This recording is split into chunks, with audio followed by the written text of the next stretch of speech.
All right, y'all, we're back. Today, I'm back with Search for Uhuru. I've done a few hangouts with him, and we're looking for Junk Pal video to discuss with us. He'll come on probably a little bit later. And today, we're talking about, do white and Asian expats look down on Black Africans? And of course, and in the case of Asian expats, we're talking about specifically Chinese, the Indians, and even those from the Middle East of Asia, like the Lebanese. So let me go ahead and just introduce Dynasty Mirror. What's up with your boy? South Sac, North Sac's in the house. You know, people got to know, man. We both from Sacramento. 916. I still got my 916 number.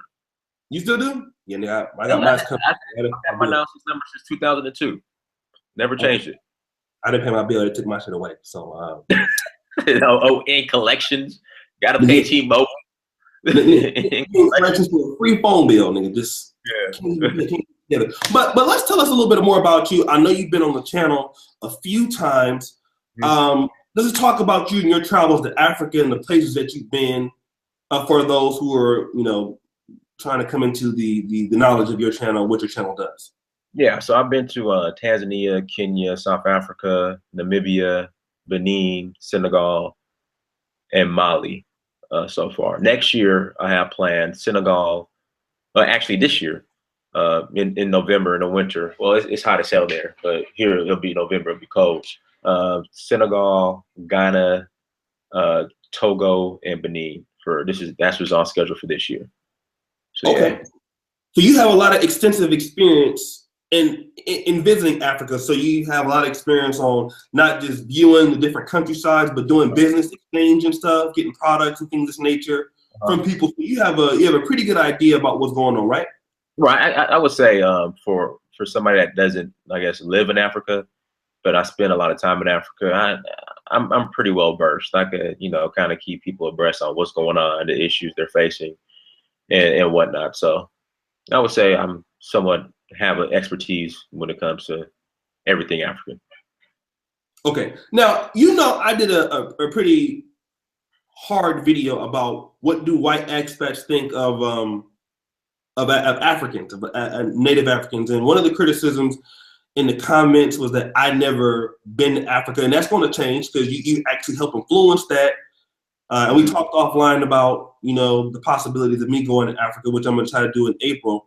But some of the things that I was saying, and most of the things I was saying in that video, when it came to the fact of white foreigners or Indians or Chinese settling in Africa and starting businesses, you said some of those things, a lot of those things I was saying was true. Can you talk a little bit more about that?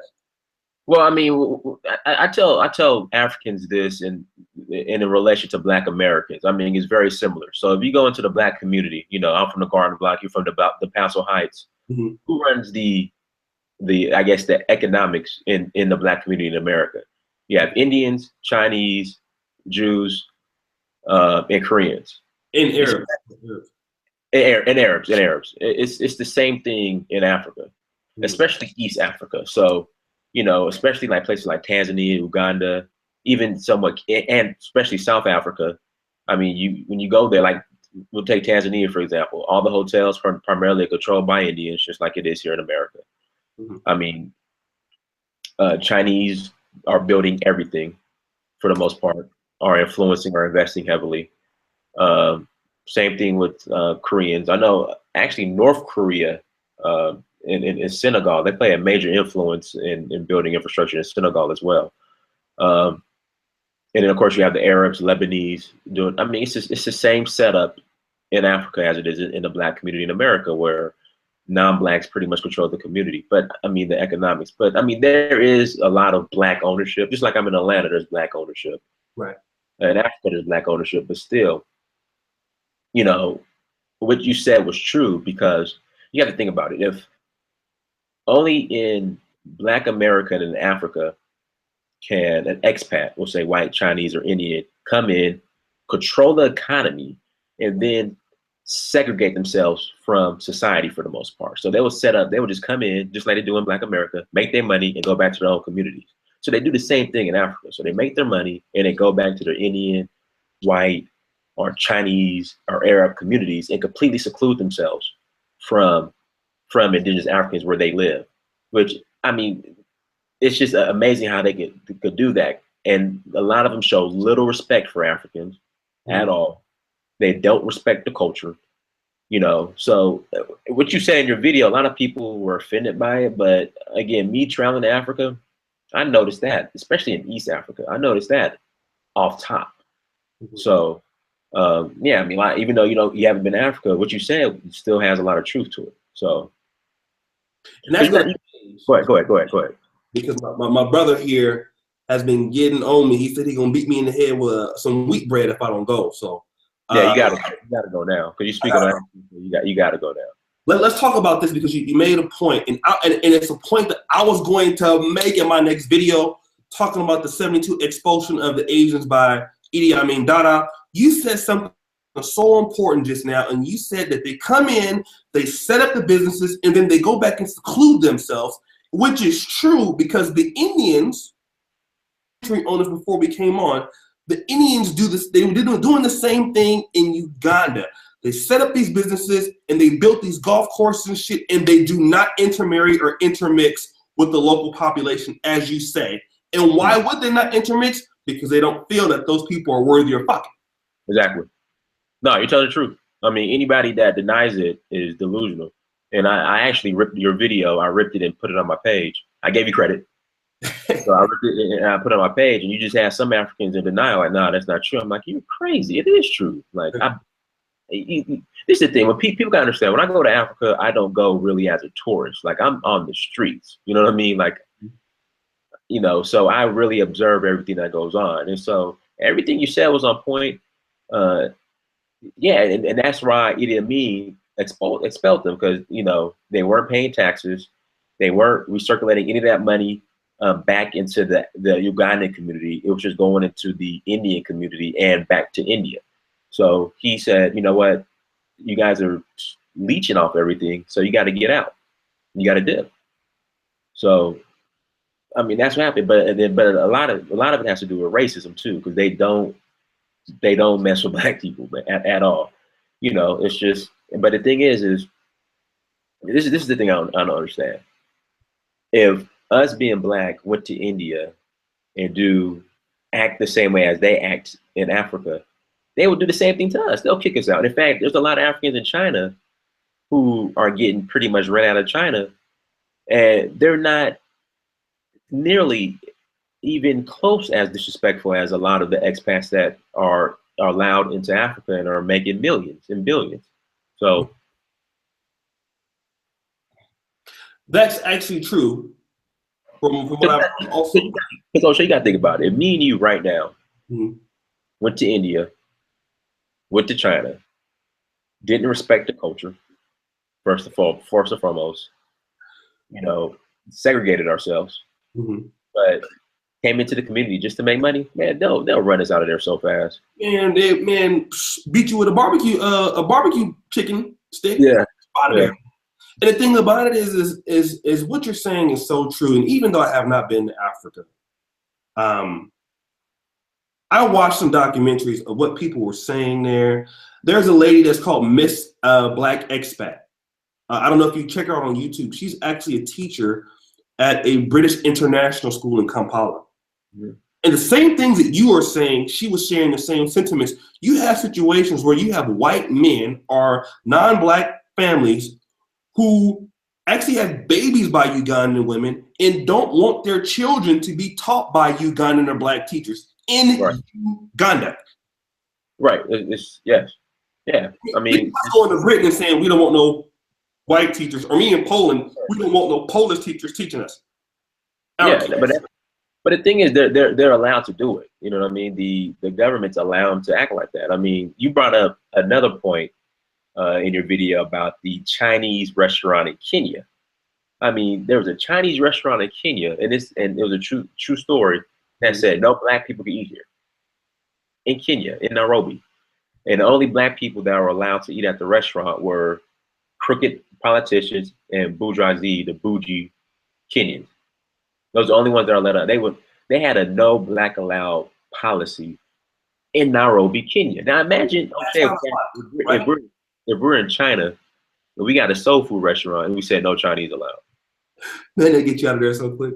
Yeah, it's ridiculous. But the thing is, they allow them to do it. Let me ask you this, because you've been to several different countries, and I know East Africa, where you do see, you've been to Kenya also, right? So you do Yeah. see Chinese in Kenya. Where have you observed how some expats have mistreated local Africans in your own? It's that, and a lot of times with the tourists that come, Mhm. it just as far as just being just disrespectful, not respecting the culture. In fact, the video I used of yours, I put a picture. The avatar is of I think her name is Louise Linton. Mhm. I don't know if you read that story about her, like maybe 5, 6 months ago. So she went on like a sabbatical to Zambia, and then like maybe a year ago, she wrote this book about kind of like how her life was in danger in her sabbatical in Zambia, how Zambia and Congo was at a civil war during the time she was there, which is a lie. Zambia has never been at war with Congo. She was talking about how bullets were whizzing by her heads and her just taking care of these AIDS orphans and all this other stuff, which is all a lie. So it's just a lack of respect that when they come over there is the primary issue a lot of the times. And then, but again, they allow it. Like they talk to them any type of way, be highly disrespectful, and Africans won't do anything about it for the most part. And like I watch, I had to check a couple expats a couple times.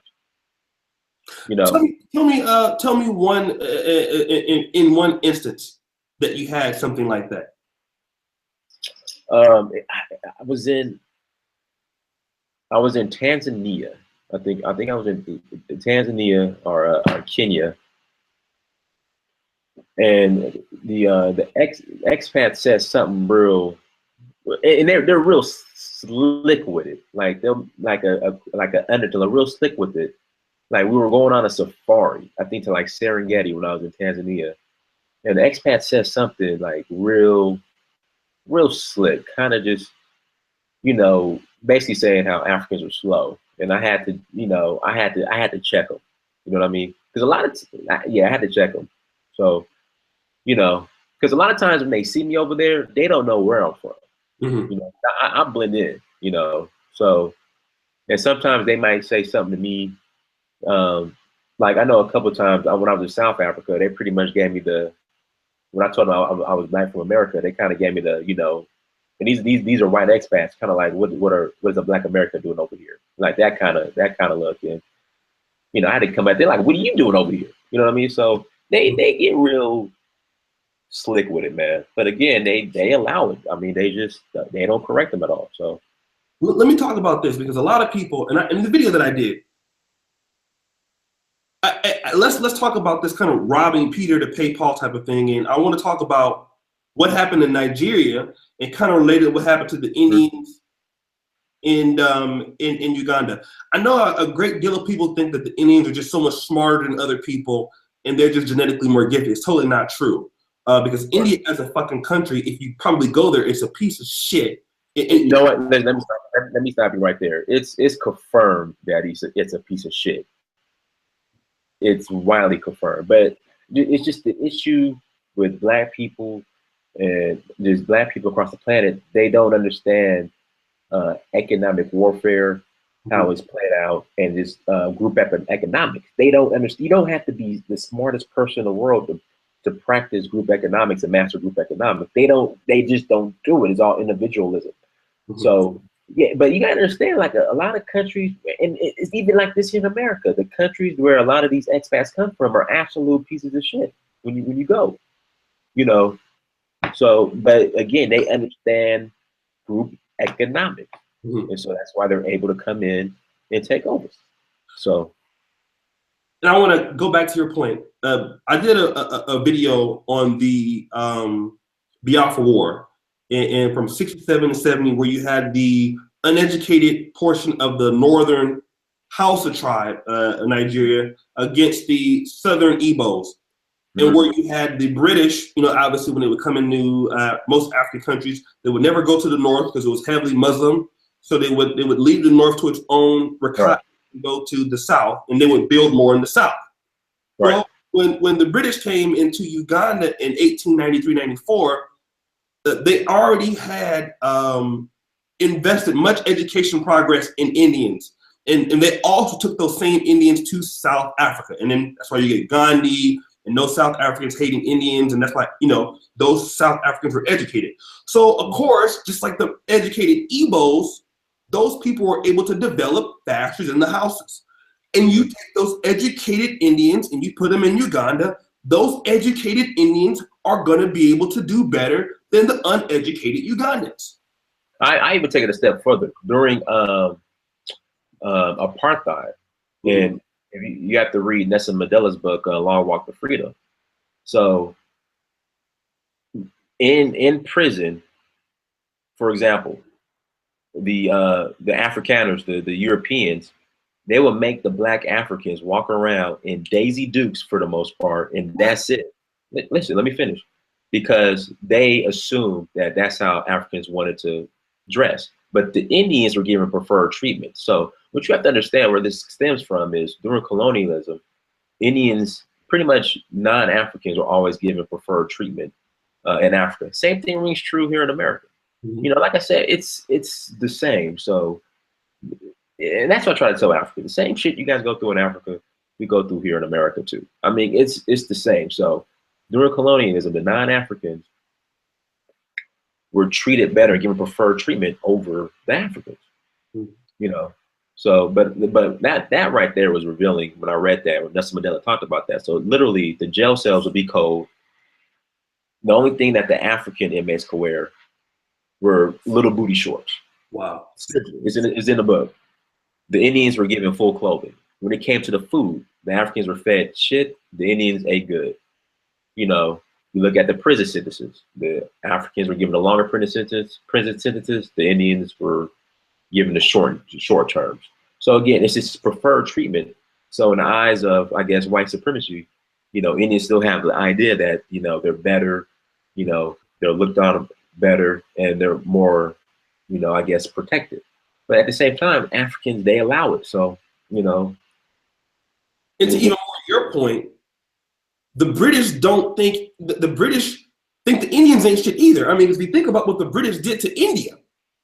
But the thing is, you have to understand, no one caught hell like Africa did. Oh no, nobody caught hell like Africa. Sure, but the main point about it is the Indians are too stupid to understand that white folks think you ain't shit either. I mean, it just I will use the Indians to act like they're better than the blacks. But a lot of Indians, sometimes will be even darker than black folks. And the whole thing is that be racist. And so Gandhi said that he considered, and Gandhi was probably my complexion, but he considered himself an Aryan. He considered himself white. So it's just like, and both groups were. I mean, even the Indians in South Africa are considered colored. So you're still not white. You might get better treatment than the blacks, but the white man still doesn't see you as the equal. Right. And so that's the thing that Indians don't understand. Like, even the Indian people, they're hella in the skin lightning. They choose their preferences right. Based on the same terms that white people based on. It's funny you said that. I eat at this Indian buffet sometime, and they have the Indian TV stations playing. Mm-hmm. Sometimes I think I'm watching European TV as far as how they're now. We talk about the light skin, dark skin thing here in Black America, but in India, they take that shit serious. Let's talk a little bit about this because based on your channel and all the brothers out here who are watching, we have actually 105 viewers on right now on the Sunday night. That's actually pretty good. So shout out to everybody in the chat. Keep liking the videos. Junk Pal video, I sent you a hangout request. So trying to get you on, brother. So you have been one of the most instrumental people on YouTube that I've seen trying to get African Americans to go to Africa. I hear niggas talking about this shit all the time, but you actually live what you were talking about. Now, before I let you respond, I had no idea that Africa had as much potential as it did until I came to your channel, and then I actually started researching the things that African Americans too could actually bring to Africa and benefit off of.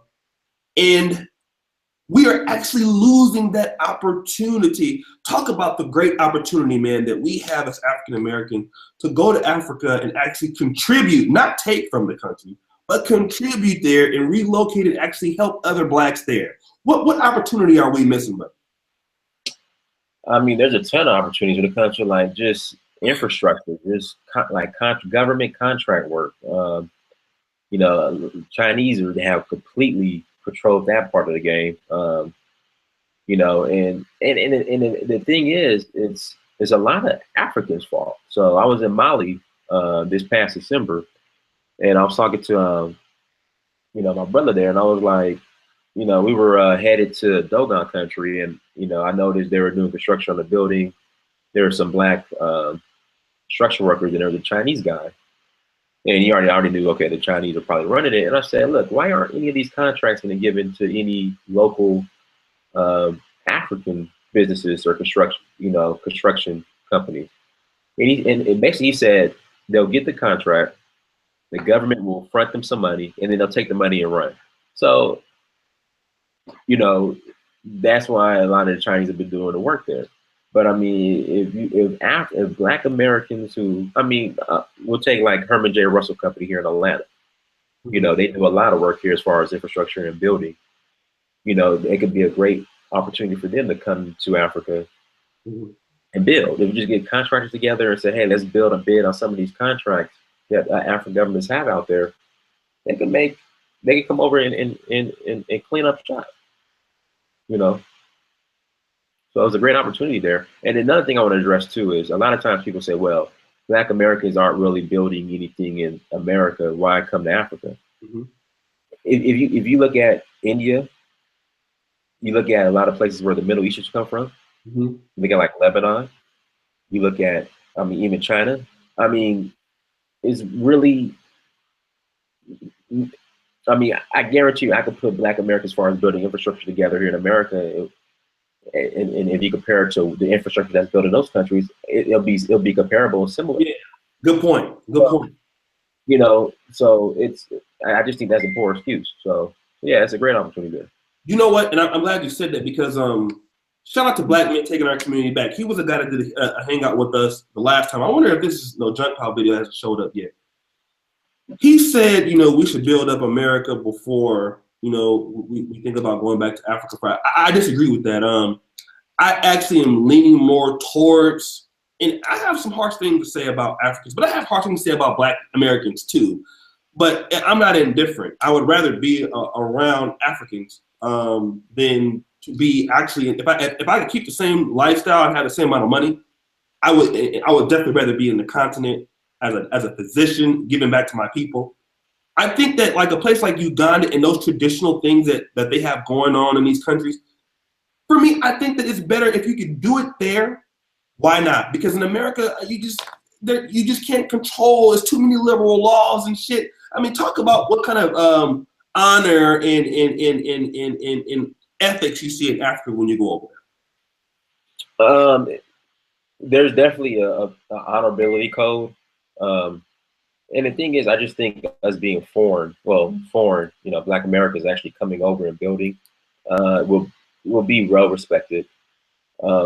Actually, Oswald Boateng, I don't know if he's still doing his project in Uganda. Are you familiar with Oswald Boateng? I'm not.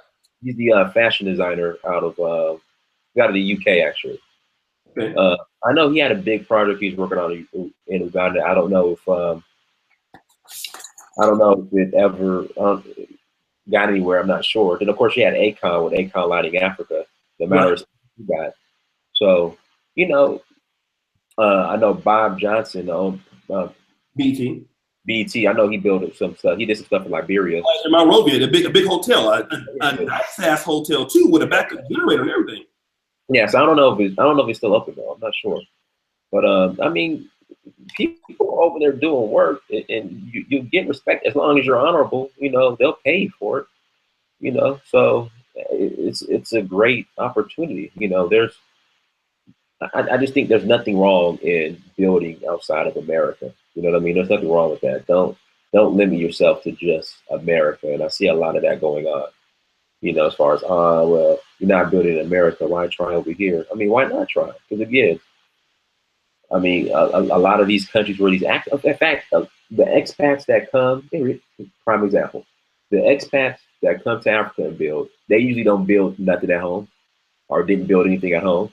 Preach, preach. So, you know, they came poor or whatever, but they didn't build anything back home where they're from. They came over to Africa and built. And it can be the same situation with Black Americans. So, you know.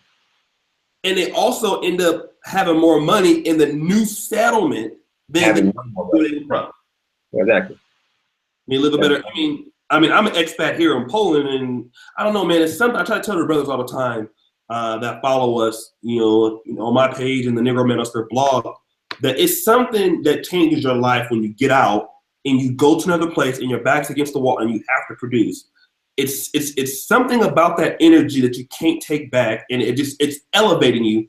And that's why I try to get these brothers to get out and travel. Go to some place, try to start over, go to some place, you know, do what you're doing and find the opportunity. But you know how niggas are. They don't want to hear what I'm talking about. That's just let me ask you this, because we've been talking about the white and Asian expats. Now, of course, you have a situation back in the day with Liberia where you had the Black American expats that treated the Black locals pretty bad. Do you see Black American expats or Black expats from other places go to Africa and mistreat local Africans? See, we got to really speak on the Liberia situation. So, number one, it was only so the number of expats that came to Liberia from America was few in number. Number two, once they got there, they mixed with a lot of the native Liberians. So these, I guess, American Liberians, they were already mixed by the time everything went down. That's true. You know, they didn't really completely seclude themselves, segregate themselves from the native Liberians. So, and then also too, you got to think about it, the screening process.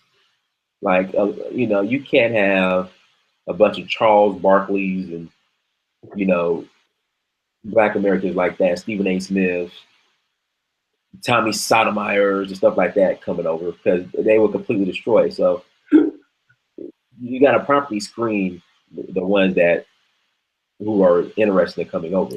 Right. But again, that whole Liberia situation, the story that's not told is by the time everything went down,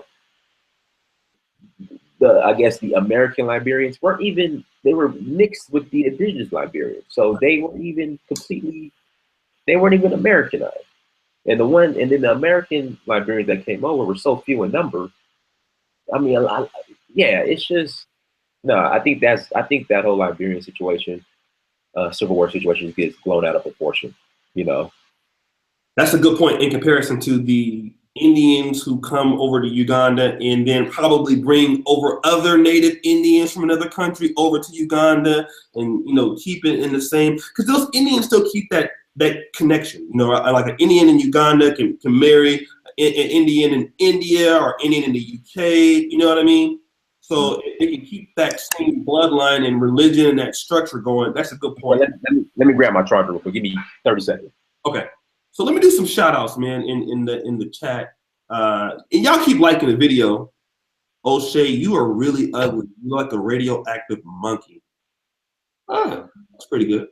All right. So shout outs to Invisible E, Michael Wiggins, James Willis. Hope you guys are enjoying the chat. Jesus Atheist. I'm still waiting on Junk Pile Video. Junk Pile Video, did you get the email?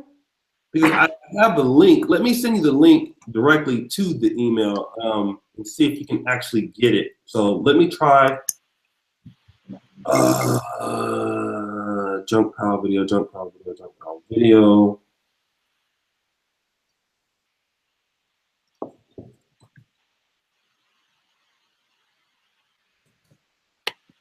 All right, let me send it from my email to yours. Hold on a second.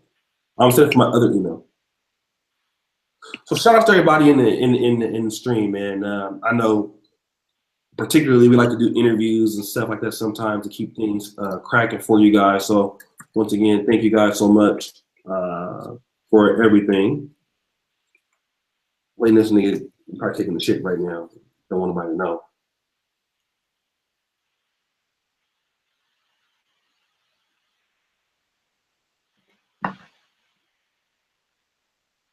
And let me go ahead send it to him.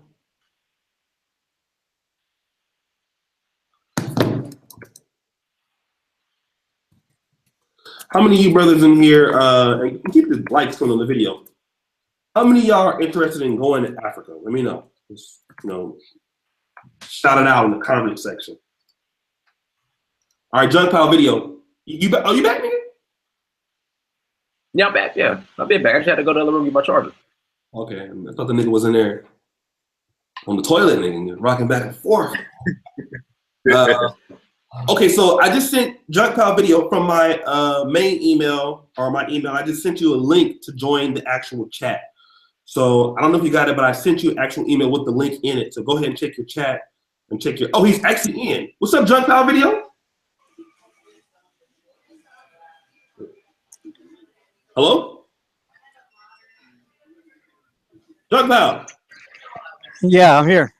Okay. Welcome, man. Everybody's Junk Pile Video. This is my buddy, Dynasty Demir. I believe you heard the video I did with him, right? Yeah, I did. Okay. So, Junk Pile Video, you've been to Kenya also, right? That's correct. Talk to us about what you've seen as far as racism from the Asian or white expats when you were in Kenya. Okay, I'll start with my first 24 hours staying in downtown city center, Nairobi at the Ambassador Hotel.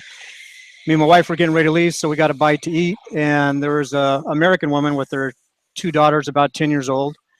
And in Kenya, I'd never seen anybody use napkins. We all use, cloths for napkins when we're eating dinner and stuff like that. So anyway, this restaurant had, tablecloths for napkins, and she continued to like brush it with her hand and explain it to her daughters. They actually clean these napkins here. They actually clean the tablecloths. And my wife, well, before we got married, I asked her, I said, do you understand what she just got done telling her kids? And because she was kind of bewildered while she was listening to this woman and I was listening to her, and they're sitting next to us. Mm-hmm. She said no. And I said, well, this is a classic case of either it can be racism or teaching her kids that your sisters who are going around doing this work, washing these clothes and everything else by hand, are lesser than what they are because of where they are from. So when I told her that, she was pretty distraught about it, but she kept her calm about it, because over there, people are more reserved. Now, it doesn't mean like we're having this conversation here about racism and expats and everything. They have those conversations over there too, believe me. Mm-hmm. Okay, so it's not like the conversation has never been talked about, because it is, and it's being talked about right now.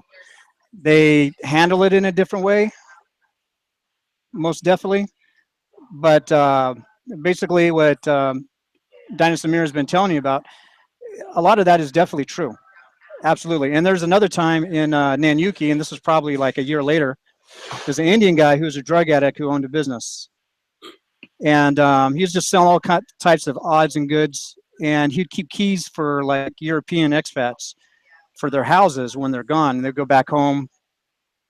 And he was telling me all this different stuff. And see, I married a woman from the Meru tribe. And he says, well, when you marry Meru, you married the whole fucking tribe. That's what he told me. But I guess he thought like I was like any other expat, that I would go ahead and take his conversation as being cordial. But what I wanted to do was learn from what this guy was saying about the people around him, because he's been there for so many years. And a lot of things that he said was just outright like ghoulish, talking about Africans, about, they're not educated and this and that. You're only going to have the politicians who are educated, and that's just not true. In our last conversation, I told you, you may have somebody with a PhD that's serving you a Coca-Cola. They just couldn't find the job to match their degree.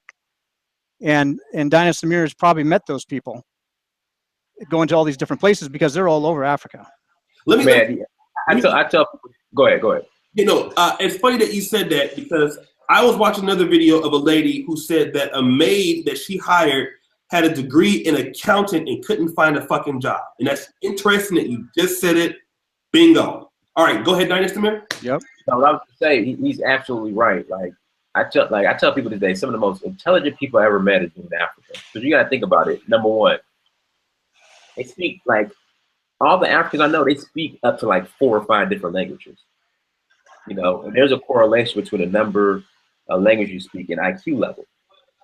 So that's number one. They're highly educated, highly smart. It's just, again, it's just a lack of opportunity, because the governments a lot of times are so, well, not a lot of times, they are so corrupt. So the Africans I meet over there are highly intelligent. The African women I meet are highly intelligent over there. So, I mean, they'll run circles around a lot of the women here in America. It just, again, they're more sophisticated. Sophisticated. I mean, they're not as masculine. It's just they're highly intelligent. They're not feminist. It's just yeah. Let me talk about that real quick, because a lot of the African women, a lot of people don't understand, and even I don't understand how attractive a lot of these women are. What are American men or Black men in general? What are you missing by not going to Africa? I know this is a little bit off topic, but we're gonna come back to it. I know you married a woman from Africa, Junk Pal Video, at Dynasty Mirror. I know you got about 55 girls at one time. I'm gonna go to Junk Pal Video first. We're gonna go to your sex stories later. Junk Pal Video, go ahead. What are we missing out on? Well, the last time I really didn't answer your question, because when I watch the video back, I have a problem not answering the questions directly. It looks like I'm deflecting even myself. They're fine as hell. I'm gonna put it that way. And what you're missing out on, anybody not going there, is just a different experience. Let me give you an example. I have a Nigerian friend that had an African American friend that he took over there and set up with one of his female friends, and they ended up sleeping together that night. When he woke up in the morning, there was already breakfast made. The woman that he just met the night before was like washing his clothes by hand, ironing it, drying it, and all that stuff. And he woke up and said, I can't get this back in America. What they ended up doing is he ended up marrying her, according to him, and brought her back to the States. That's the type of treatment you're going to get from women over there that you're not going to get over here. And this is not like a woman being subservient to you. This is a woman who knows her role as a woman, and they want to do it because that is a part of their culture. So if you remember, actually, I didn't tell you, Mr. Research did an interview with me. He hasn't put it out yet, but my wife won't let me do the dishes. What? And our first flat, she won't let me do the dishes even to help her out, because, you're washing clothes, you're washing everything by hand over there. So anyway, she wouldn't let me do the dishes, and she sat me down and basically yelled at me, don't try to change me.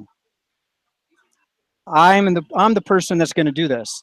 Even if she's sick, she wants to do dishes. She doesn't want me to do anything except what a man is supposed to do. So what you're missing out on is not going over there getting a different experience from what you're used to over here.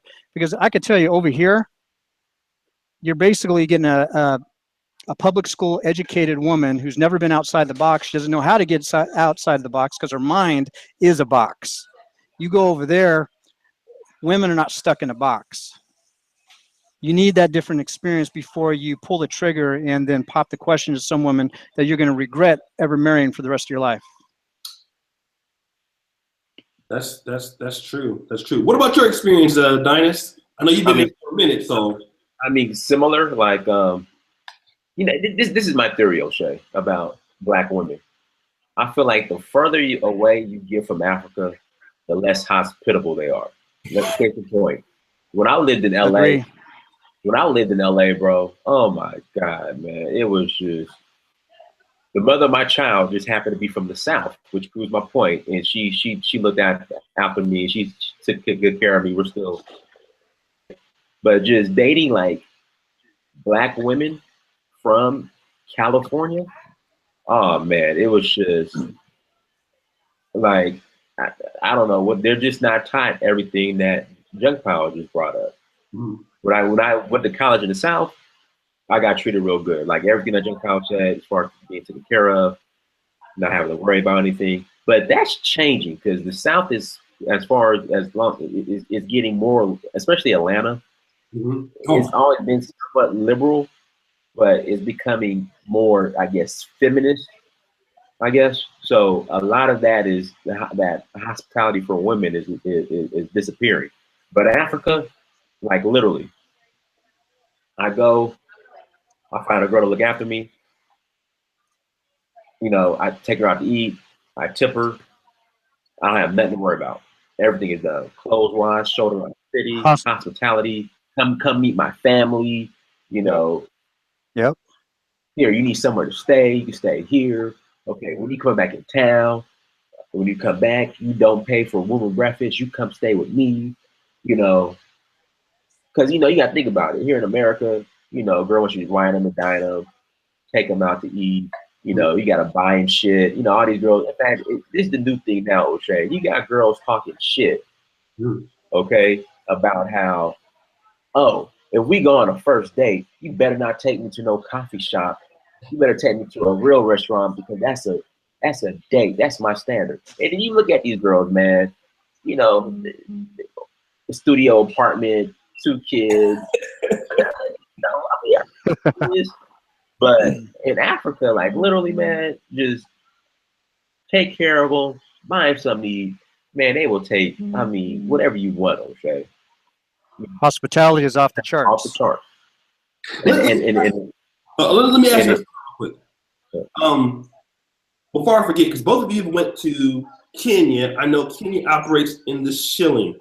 Let's talk a little bit about currency, because I know you got some brothers out there that are maybe thinking about pulling the trigger. I know we have a lot of brothers who want to go to Brazil and go to Dominican Republic. Let's talk about how to exchange money. I know this is a little bit outside of the topic, but let's leave that there. Let's talk about, okay, I land in Nairobi. I'll go with Junk Pal Video first.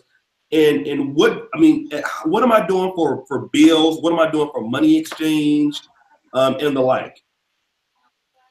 Well, you're going to deal with the forex exchanges, and if you do it right at the airport, you're going to spend more money than waiting to go down the street to a different forex because they're all very competitive. Mm-hmm. And so, if you want to save, save a little bit of money, go a couple miles away from the airport. Now, if you remember in the last one, I said if you do it ahead of time, go to your local bank and exchange your money for shillings. That way, you have shillings in your pocket before you get there. Okay. Okay. Let me ask you this, because you've been in several different countries in Africa, Dynast. How do you handle the money exchanging and all of that with different types of currencies that you've been dealing with? What do you do? I know in like he's right about the airport. You don't want to exchange your money at the airport because they're gonna fuck you on the rate. You want to usually what I do, I go into the city and my boys, they'll know somebody, you know, like literally like back alley type shit that would do it and give you a good rate. So that's I did that once. so like in or a lot of places too, like even in Kenya and in Tanzania, they'll take U.S. dollars. You know, they'll take the U.S. dollar. So you'll have a lot of that too, where you still have to somewhat exchange, but not a lot. The only place that I had an issue with the U.S. dollar is Benin. Like Benin, they really, if you have anything outside the CFA, which is primarily used in West Africa, the French-speaking countries, the only thing they primarily take is euros and British pounds. But for some reason, they were like, it was hard for me to exchange the dollar. I had to go to the main city, culturally, in exchange. And that was on some back alley shit. But outside of that, it's I really had, it's just, making sure you have someone with you that's local, that speaks the language, that knows the rate. Like, for example, in West Africa, every $100, you want 60,000 safer. In East Africa, in Tanzania, in Kenya, they have the Kenyan shilling. In Tanzania, they have the Tanzanian shilling, which is different. Some people think the same, but it's completely different. The Tanzanian shilling is actually less than the Kenyan shilling. But I never really had any issues exchanging money, except for when I was in Benin, where I went to a smaller city. And they're like, nah, we don't do the U.S. dollar at all. It's just euro. You got to go to Cotonou and get have somebody exchange it there. And that's when there was some back alley shit. Same thing in Senegal in the car. Okay. There was some back alley shit. So, you ever have any problems doing any exchange, JPV? Yeah, it's when I had any torn bills. So the very slightest tear on the bill, they're not going to accept because by the time they exchange it back to the U.S. will not take it back. Okay. So you need to inspect every single bill to make sure there's no tears Mhm. and make sure it's the newest bill possible because they don't have like a set chart that you can go online and say, okay, this is the last year bill that they'll accept in Kenya. Mm-hmm. All right. So I learned that the hard way with a $100 bill and a $20 bill that was torn. So I was able to use it back here, Mm-hmm. but I wanted to use it over there. So get the newest date, no tears.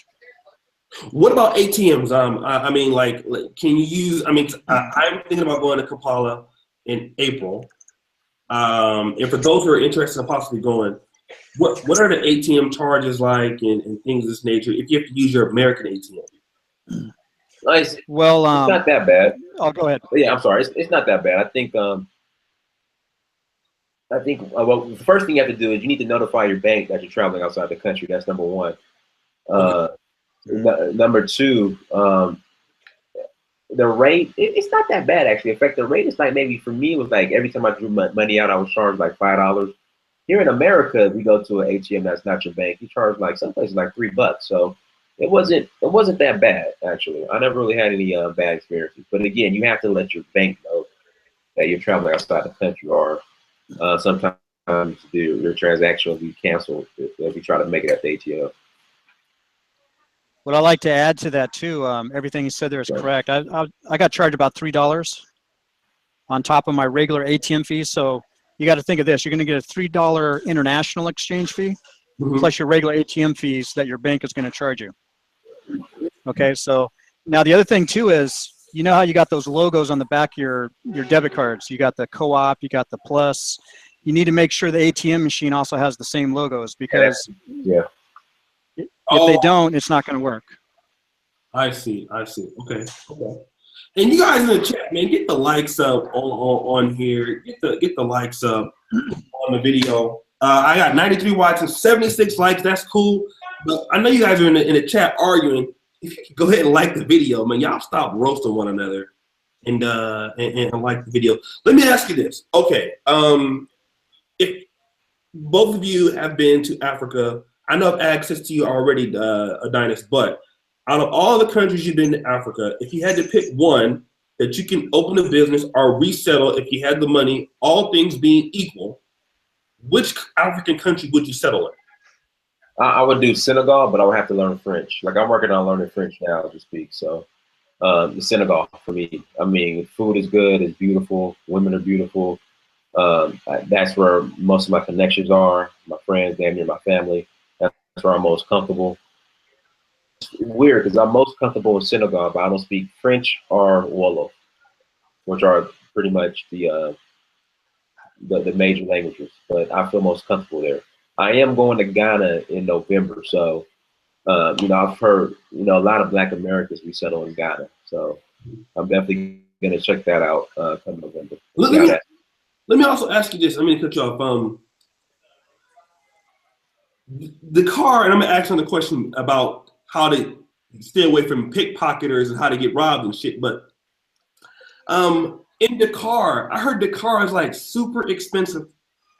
Senegal is super expensive because of import products. I mean, how much does it cost to survive in Senegal or in the city of Dakar? Is it true that it's hella expensive and you need a lot of money to make it there? It depends on what part of the. I mean, just like anything, it depends on what part of the city you're in. Mm-hmm. I mean, all my African friends are surviving, and they're not making, good money. So again, it just really depends on the city you're in. I know my buddy who stays in like a nicer part of the car called Almaty. Like I asked him one time, he has like a 2-bedroom, 1.5, well, 2-bedroom, 2-bath condo, like townhouse in the car, and it's real nice, right by the beach and everything. I was asking like, how much does your rent cost? He told me it costs about $800, $900 a month, which for his location, like I said, in America, this would be probably triple the cost. Damn. So, it just depends on part of the city. But I do tell people this: East Africa is definitely is way more less expensive than West Africa. Uh, I would say that. So the cost of living in like a place like Tanzania and Kenya is probably less expensive than it is in like Senegal or Mali So like even Uganda is probably is Uganda even or Ghana. cheaper than Tanzania? From my understanding, Uganda is even cheaper than Kenya and Tanzania, from what I've been told. Okay. Let me. Yeah, it definitely is because 100 shillings is like a dollar in Kenya, but a dollar over in Uganda is like 3,600 shillings. So you got to think of that as like 36 bucks on your exchange for $1. Right. What about you? Ask me the same question. What country would you settle in if you had the opportunity in Africa? Me? Yeah. Well, right now, because I've only been to Burundi and Kenya, I would have to say Kenya, but Mhm. things that I've researched, Uganda, Tanzania. Tanzania. Now let me ask you, John. I'm starting off with you because I got a question in the chat, and you guys who want to know questions in the chat, keep asking them, right? And we're gonna ask them for you. What about pickpocketers? I mean, I keep reading expat forums. They're saying, "Hey, you guys, watch out for your pockets over in Africa. You know, people will steal from you. You might get robbed." How's been your interaction? I mean, so John Paul, but I know that you're actually a Caucasian. So how do people view you, and do they try to scam you, overcharge you for shit? The taxi drivers try to get over on you. How's your experience with that? Oh yeah, they absolutely do try to get over on you, especially if you're Caucasian, for the simple fact that white equals finances, according to a lot of them. So, for a good example, like my wife would do this, to get a good deal on a cab drive. Mhm. Like I remember one time, I had to go to the airport and leave, but I was behind a tinted glass plate window in the hotel. She went out and got a deal to go one way and to bring her back. So we settled on the price. Then she came back and got me because she said, me and my husband need to go to the airport and you need to drive me back. But when I came out and he saw that I was white, his two friends around him were like, you got suckered by her. So basically, that's where you have to do it. But if you learn the language and you know how to basically keep yourself from getting scammed by basically talking them down, the Mhm. majority of the time that's going to work. But you have to be there for a while in order to make that play out, because there's a lot of white people that's been there for a while, and other people from other countries that don't get scammed anymore because they won't allow it. Okay, okay. How do you? What about you, Adonis? Because I mean, obviously you black, so and they hear that. How do you deal with people trying to overcharge you and the like? I guess, see, it's crazy when we think overcharge, like their concept is different. So, in fact, it's in one of my videos. I went to Zanzibar and there's like they cook like seafood, they grill it on like the Indian Ocean, like it's the best seafood. So the dude ripped me off for like, and people are like, oh, you got ripped off, in like the video comments, and he ripped me off for like once it's once you exchange, I guess as far as the actual U.S. dollar amount, he ripped me off for like $3 or $4, which is like, okay, that's his tip money he ripped me off for. So their concept of ripping off and ours is like, okay, like if you want an extra $3 or $4, I could have just tipped you that, Right. But as far as being overcharged, I usually have somebody with me that speaks the language, or I kind of have an idea of how much stuff goes for. Okay, I know for a fact that you're trying to charge me this. I know these local people can't afford that shit, so I need the local price. Or as I say when I go to Tanzania or Kenya, don't charge me the Mzungu price. I need the local price. So I hit them on that. So like I said, I've been, for a fact, I guess, ripped off once. Hmm. They were literally for like $3 or $4, which is like whatever. I want to. I was in Ukraine. I don't know if you guys saw. I did a blog in Lviv a few weeks ago. And on my way to the bus station, I was coming back to Poland. The guy told me it was going to be 100 hryvnias, which is about $4. And then in the car, he heard that because I was with my girlfriend or whatever, that we from the United States. As soon as we got there, it says 200 hryvnias. And I was like, what? And like, what could you do? Because he got your shit in the bag, you know, and you know what I mean. So I just end up. It's like $4 extra, but Yeah. that shit does happen. So if you guys, you know, you're traveling overseas, sometimes you can't get niggified about it. You know what I mean? Because you're somebody. Like you ain't got your homie to call. You know, it's just you gotta just eat it. Yeah. You gotta eat it.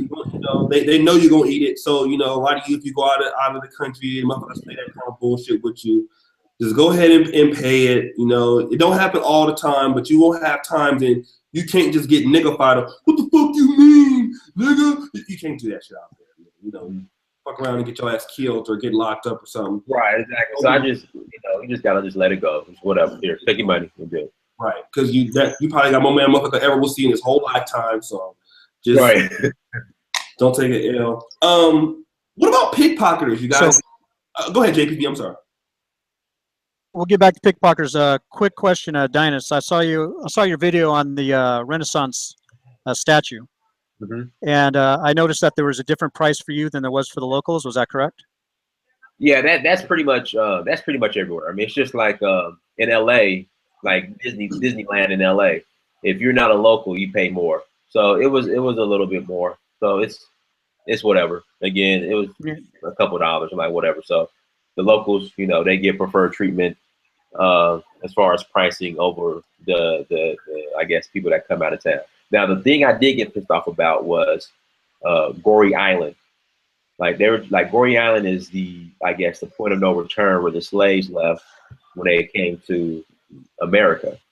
So they were trying to charge me, you know, the tourist price. I said, look, I'm one of the motherfuckers that was on those slave ships. My family and the descendants returned. I'm not paying that shit. If I need to come here for free. So I don't use the N word, but you know, I got whatchamacallit real quick. And you know, they look. You got the better price. Yeah. So I had him a couple times, you know, but you know, it's whatever. Yeah, I experienced that once at a small museum in Nairobi, and it was definitely like 600 more shillings for a tourist than a local. And my brother-in-law saw that, and he didn't know that. He got pissed off and said, "We're not going in." Damn. So that's yeah, he wasn't expecting. Even though I was paying, he didn't want to give them the business. Was they mad? Oh yeah, he was definitely mad. Okay. Yeah, and it's kind of weird because you know when he's mad, he's apologizing to me, and I was like, man, it's no big deal. You know, I'll be a citizen here within a few years anyway, so I'll be getting the same price. What? Oh, so you're actually going to get Kenyan citizenship? Yeah. How do you do that? I already qualified. Oh, because you married. Well, in Kenya, there's a couple ways. Right, that's one way. You got to be married for 7 years, and the reason why they put a 7-year stipulation on it is because they want to make sure that the expat is not wasting the time of the citizen that's from there. Even if she was to leave, Kenya for a while and come back with you, that's a stipulation within the Constitution. Oh wow! Okay. And there's a small nominal fee of like $300, and you got to wait a few months. They do a criminal background check on you in the U.S., and then you pay the fee if you pass that and all that other stuff. The other way is you be there for like 7 years, and you got to pay, I want to say, a few $1,000s every year, and you got to know the language, I think. But that's like a second way that you can get in without having to marry somebody. Okay. Which brings me to another point, O'Shea. This whole immigration situation. Mm-hmm. You know, it's sometimes even harder. Listen, O'Shea, to become a citizen in some of these African countries as it is here than it is here in America. Really? Yeah. You heard what he just said. 7 years, pay the money. You know, and then people complain about, you know, them not becoming citizens on the spot, or them taking so long to get their green cards here in America. And I'm like, well, if I go to your country, it's going to be the same shit. Right. So it's just, you know, because I had to do a video on that too, as far as, you know, the Donald Trump situation and everything. Like, look, it's just as hard for me to become a citizen or to get any African passport or citizenship in any African country as it is of you guys trying to become a citizen here. So wherever country you're coming from, I guarantee you, I went to that country and trying to get citizenship or whatever, it's going to be just as hard. You know, same thing with the whole wall situation and all that, and the border. You know, it's whatever, man. Let me ask you this before, and we'll close it out. What about pickpocketers? Because I mean, people always talk about. Man, listen, it's a stereotype, bro. I've never been pickpocketed. I'm sure it goes on, but shit, they pickpocket everywhere. I mean, damn. I mean, it's just a stereotype, bro. Like you just don't have pickpocket. I'm sure there's a couple people, you know, that might be roaming around picking pockets, but I've never had any issues. I've never had anything stolen. Mm-hmm. It depends on where you're at. If you're in the city, just like if you're in Atlanta, you might get robbed or pickpocket, or put it like this: I would rather the worst thing happen to me being pickpocket versus what's going on in like Chicago, where you might get your ass shot. You know what I mean? I would much rather have the worst thing I have to worry about is being pickpocketed versus getting your ass shot because you got on some blue chucks and you just because your favorite color blue. You know, you offended somebody and you get your ass shot up. So I mean, it's not that pickpocketing situation is not that serious. Just again, just like when you go anywhere, I don't care where you're at in Poland, anywhere in Africa or in Atlanta, if you're around large crowds, protect your pockets. I mean, that's just common sense. Right. Okay. What about you? Yeah, and I don't know if. Yeah, I was going to ask Damir. Have you heard in Nairobi they call it Nairobi as a nickname? No, I never heard that. That's basically, there's a lot of pickpockets there, but that's only due to poverty, and it's usually only with a couple of different ethnic groups that mainly get involved in that. I did have a camera stolen of mine that I got from my wife. The guy actually reached into the cab, grabbed it out of my hand, and took off running. Well, yeah. But see, so that's the only thing that. Okay, that's another thing too. I hate to cut you off. So when you're in the cab, keep don't be on your phone. Don't hang your camera out the window because they do tell me that keep everything inside because they will do that. I never had any issues, thank God. But when I go to Kenya, I primarily go to Kiserian.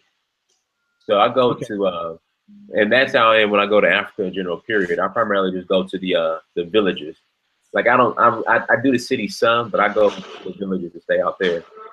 So. Right. In the beginning, I was going to Nanyuki because that's where my wife is from. But since we live in Nairobi now, things have changed. So the factor of you getting robbed, there's a small possibility, but it's not great because I can walk at night by myself in most cases without any issues. As long as I'm not going down certain areas, then that's fine. Okay, so it's the same like anywhere else. Just around large crowds, protect your pockets. But like I said, I would rather the worst thing happen to me. The worst thing I worry about is me getting pickpocketed versus getting shot. Like I said, I walk around Africa. Like when I go to Africa, especially like Kenya or anywhere, I'll walk around at night by myself. Right. I'll go to the store by myself and walk up and down the street. I've never had any issues. Right. Yeah, I feel safer in Kenya than I do over here.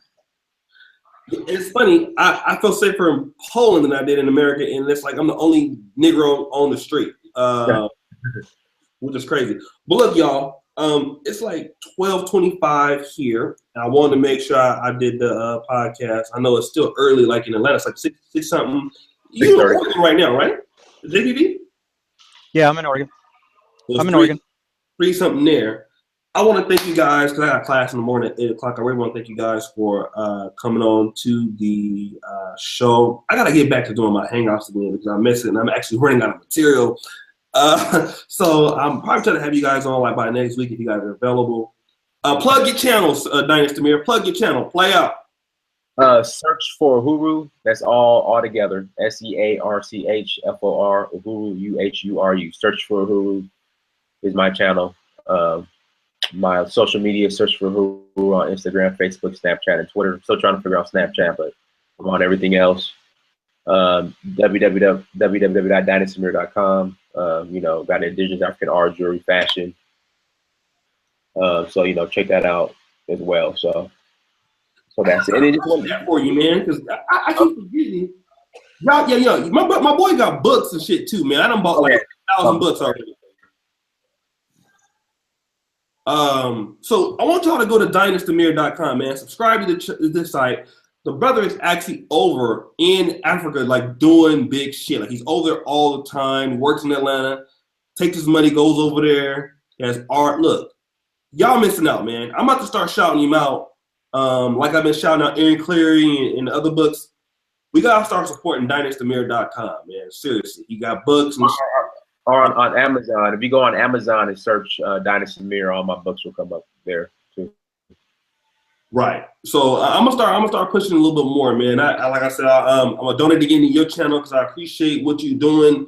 The brother is really putting in work. I mean, he got more money than me anyway. He don't really need my money. He got like $5,000 cameras and shit. But it's just the fact that we gotta support, the men who are going out getting information for us. Because a lot of us, we didn't even think about going to Africa. Wasn't even thinking about it. And he's out there doing it, and then it comes back and reports. So y'all shout out to him. And then JPV, shout out to the channel, man. Junk Pile Video, JPV. That's it. JPV. And he's typically roasting people and exposing buffoonery also. But he has good stuff on his channel. So check him out. He's always in the chat, always supporting the show. Always subscribe to Junk Pile Video. Has great content. Listen, I got porn to watch, midget porn. So I got to. Okay. Well, I just wanted to close on this real quick. I know we started off as far as the attitude or the arrogance that a lot of expats have when they come to Africa. But what Africans have to realize, man, is the places that that these expats come from are more than likely worse off than where you Africans currently are. In fact, it is worse off. You got to think about it. You leave your country to come all the way to Africa that you know nothing about. You were going through some shit back home, or your situation was tough or rough or bad. But the thing Africans have to realize is you have to control your own economy and also make the most out of the opportunities that you have, because it's there. Because you got to think about it. If you have a group of people coming from a country that's worse than yours, but they're doing better than you, that's a problem. So you guys have to control that and capitalize on that. So I just want to share that. I know a lot of times when these expats, when they come to Africa, they just have this arrogance about them. But it's like, dude, where you come from was a piece of shit. That's why you came over here. So don't allow them to marginalize where you're from, and make the most out of all the opportunities that is presented to you. And also, let me put this out. What's up with you Africans, like in Uganda and Tanzania, Kenya, who actually go to America or go to Great Britain? You get more skills, and you don't go back. Like, you don't even go back to rebuild where you're from. You know what I mean? Like, that's a huge problem. In fact, it's funny. I know you got to close. So the president of Nigeria, Muhammadu Buhari, he's sick right now. Guess where he's getting treatment at? The London, United Kingdom right now. Yeah, but the thing is like all these, how many smart ass African doctors I know here just in Atlanta? Right. Like Nigerian doctors. School of Medicine.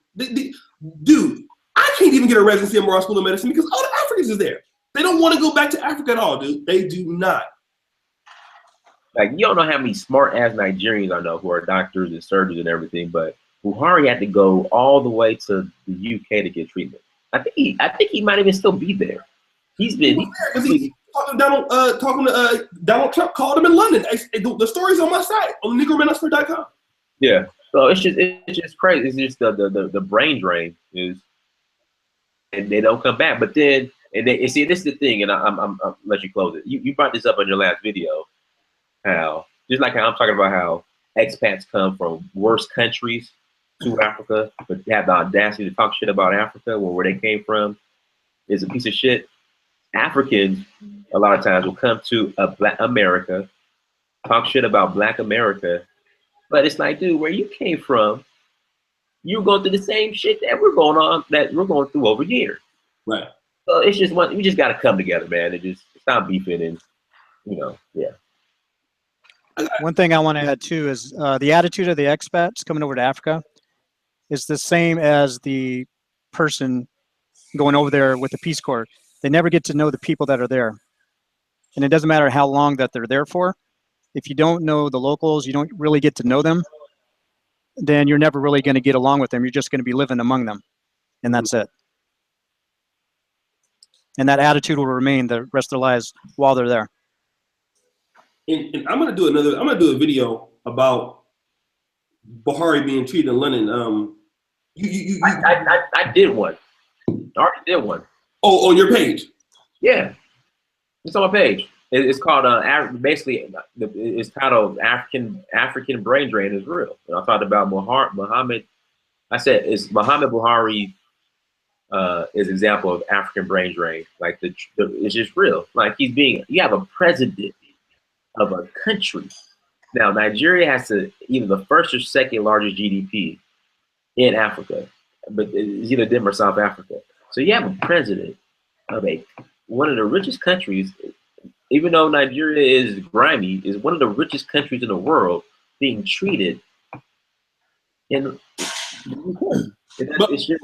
But to be fair, though, let's talk about this. Many people don't know Buhari was actually a dictator of Nigeria before in the early 80s. You know Buhari is the one that. Are you familiar with Fela Kuti? Was he a general in the military?